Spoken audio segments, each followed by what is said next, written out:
Hello students, welcome back to the new video of our channel. So today we will discussing about the methods, linear methods to set out a curve, a horizontal curve.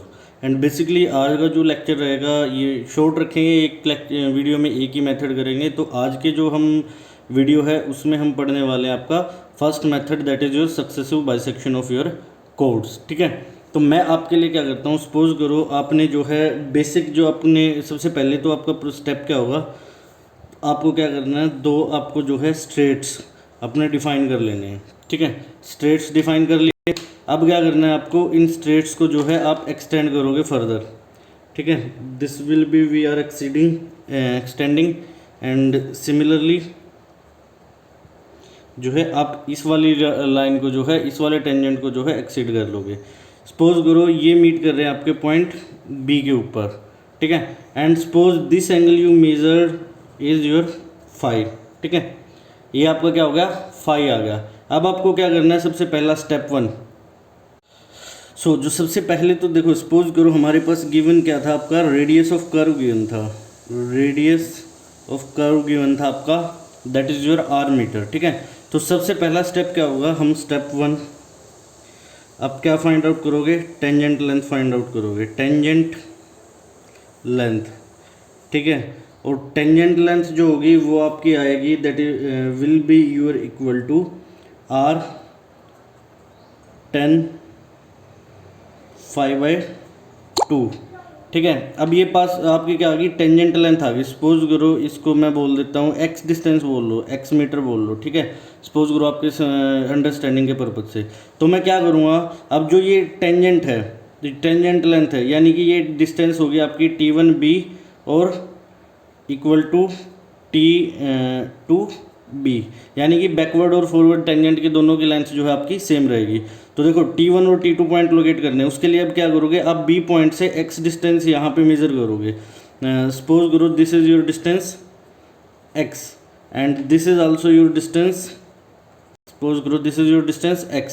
तो अब आप क्या करोगे, इस point पे यहाँ पे एक पॉइंट मार्क करोगे, that is T1, that is your point of tangency, point of curve, and this is your point T2, that is your point of tangency. आप स्टार्टिंग पॉइंट ऑफ कर्व और ending point of curve. ठीक है, tangent length find out कर ली, first step. Second step, mark points T1 and T2। देखो अब हम method कौन सा पढ़ रहे हैं, मेथड हम पढ़ रहे हैं आपका successive bisection of the code. तो कहने का मतलब क्या है, हमें कोड को जो है सक्सेसिवली बाइसेक्ट करना है, तो इसको लिखो। सपोज करो इस कर्व का जो है कहाँ, यहीं पे कुछ जो है सेंटर आपका लाई करेगा। सपोज करो this is your O and this angle also will be your 5, complete angle will be 5। तो सपोज करो आपने एक लॉन्ग कोड आई जिसको आपने ड्रॉ कर दिया T1 T2। ठीक है, third step, join code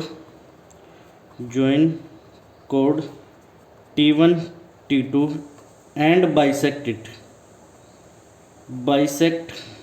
it. ठीक है, हमने इसको बाइसेक्ट किया। सपोज करो this is its centre point and suppose करो this is your N। Clear, N आ गया। अब क्या करना है, draw a perpendicular at point N such that length of perpendicular MN equal to mid ordinate। ठीक है, और मिड ऑर्डिनेट फाइंड आउट करने का क्या फॉर्मूला होता है, जो आपकी कर्व आएगी, यानी कि जो आपका टोटल इंटरनल एंगल बना है, इसका मिड ऑर्डिनेट अगर MN लिखूं तो ये आपका होएगा R इंटू 1 माइनस कोस 5/2। देखो अभी आपको ये कोड थी, ये कोड सेंटर पे कितना एंगल बना रही है, 5, तो उसका हाफ करना है आपको। ठीक है, तो आपको ने क्या किया, MN, अब M से यहाँ एक परपेंडिकुलर ड्रॉ किया दिस वे, एंड सपोज करो this is your point M। ठीक है, this is your point M, और ये डिस्टेंस आपका कितना आ गया, R cos थीटा। ठीक है, नाउ अब आपको क्या करना है, एक, अब देखो आपके पास 3 पॉइंट आ गए, आप कर्व को ज्वाइन करना चाहो तो एक फ्री हैंड से यहाँ से कर सकते हो, लेकिन वो आपकी अप्रोक्सीमेट कर्व आएगी, ठीक है, वो आपकी क्या आएगी, अप्रोक्सीमेट कर्व आएगी, आपकी जो है एक्चुअल कर्व आपकी नहीं आएगी। उसके लिए क्या करना पड़ेगा हमें, फिर से जो है और ज़्यादा फर्दर पॉइंट्स की रिक्वायरमेंट होगी। जितने ज़्यादा आप पॉइंट्स लोगे उतनी ही आपकी एक्यूरेट कर्व आएगी। तो सपोज करो हम 2 कोड और ड्रॉ कर लेते हैं, भाई ये पॉइंट भी तो कर्व पे ही है ना, तो कर्व के किन्हीं भी 2 पॉइंट को ड्रॉ ज्वाइन करोगे तो आपके पास क्या आ जाएगी, आपके पास एक कोड आ जाएगी। तो सपोज करो एक कोड आपकी आ गई ये, एंड सेकंड कोड आ गई आपकी ये वाली, ठीक है। अब क्या करो, सेम स्टेप 5th, ठीक है, ड्रॉ 2 न्यू कोड्स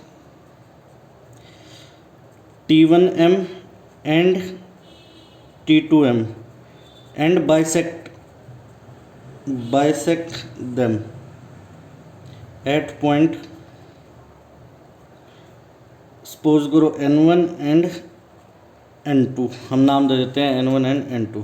देखो अब आपको क्या करना है, इस वाली कर्व को बाइसेक्ट किया, सपोज करो ये वाला पॉइंट आ गया, इसको हमने दे दिया N1, इसको बाइसेक्ट किया, ये वाला आपका पॉइंट आ गया, इसको हमने दे दिया सपोज करो N2, क्या दे दिया N2। अब क्या करना है, इसके ऊपर भी आपको परपेंडिकुलर ड्रॉ करना है, सेम प्रोसेस, इसके ऊपर भी आपको परपेंडिकुलर ड्रॉ करना है।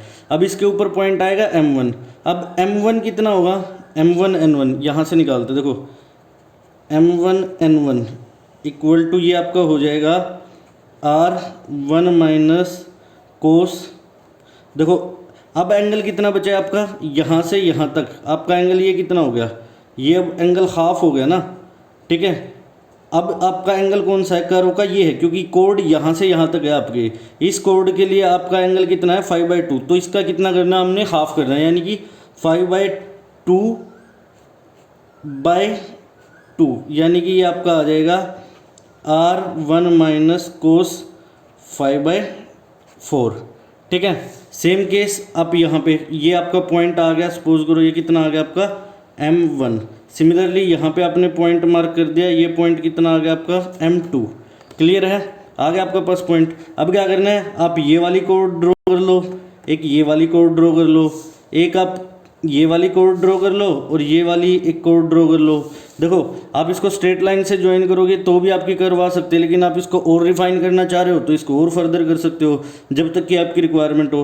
अब आपने ये वाली कर्व ली है, इसको बाइसेक्ट करो, यहाँ पे इसको सपोज दे दिया N3, ठीक है, इसको दे दिया N4, यहाँ पे फिर एक परपेंडिकुलर ड्रॉ करो, सपोज करो ये वाला पॉइंट आ गया आपका M3, ये वाला पॉइंट आपका आ गया M4, सपोज करो this point is your N5 and this point is your N6, यहाँ पे आपका M6 आ जाएगा, यहाँ पे आपका M5 आ जाएगा। अब आपको एक फाइनल कर्व ड्रॉ करनी है, तो फाइनल कर्व ड्रॉ करने के लिए आप क्या करोगे, जो भी आपके M1 M2 M3 पॉइंट हैं इनको आप जो है एक स्ट्रेट लाइन से ज्वाइन कर दो। देखो ये रेड पेन से जो मैं ज्वाइन कर रहा हूँ ये, ठीक है, ये पॉइंट M1 था आपका, सपोज ये सॉरी ऊपर आएगा थोड़ा सा, ये आपका कर्व जो है ऐसे आ जाएगी, ठीक है, ये थोड़ा ज्योमेट्रिकल बनाने में आपके इशू आया है, ठीक है।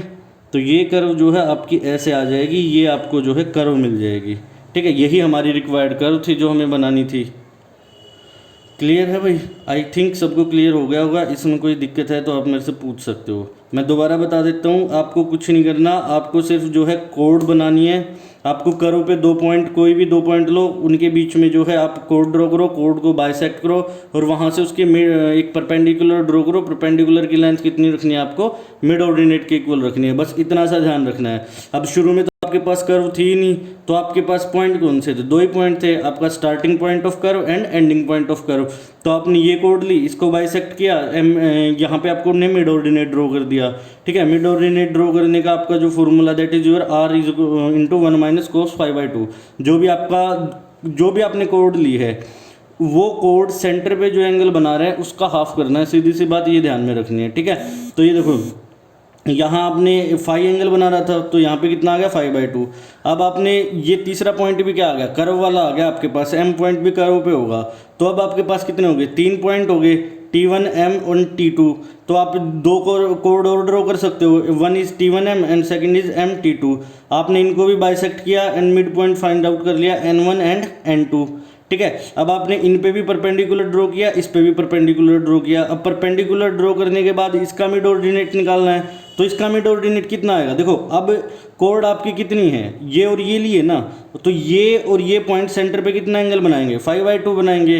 तो यानी कि अब जो आपका कोस आएगा दैट इज योर 5/4, क्योंकि ऑलरेडी आपका एंगल कितना है 5/2 है, उसका भी आपको कितना करना है, हाफ करना है, ठीक है। और यही प्रोसेस जो है हम अगेन फाइंड आउट करते रहेंगे, अप्लाई करते रहेंगे, जब तक कि जो है हमें एक रिक्वायर्ड स्टैंडर्ड ऑफ कर्व या रिक्वायर्ड शेप ऑफ कर्व जो है हमें नहीं मिल जाती। अगर आपको ज़्यादा एक्यूरेसी चाहिए तो आप इसको फर्दर और भी ज़्यादा कोड बना सकते हो, अगर आपके पास रेडियस और लेंथ ऑफ कर्व ज़्यादा है तो। और अगर नहीं है तो फिर आपको कम में भी काम चला लोगे आप, 2 या 3 बार बाइसेक्शन करके आपका फिर भी एक सुटेबल, एक एक्सेप्टेबल रिजल्ट आ जाएगा। लेकिन अगर आपको हायर एक्यूरेसी चाहिए तो आप जितना ज़्यादा उसको बाइसेक्ट करोगे उतना ही ज़्यादा जो है आपकी एक्यूरेट कर्व आएगी। आई होप आपको समझ में आ गया होगा। Thank you so much.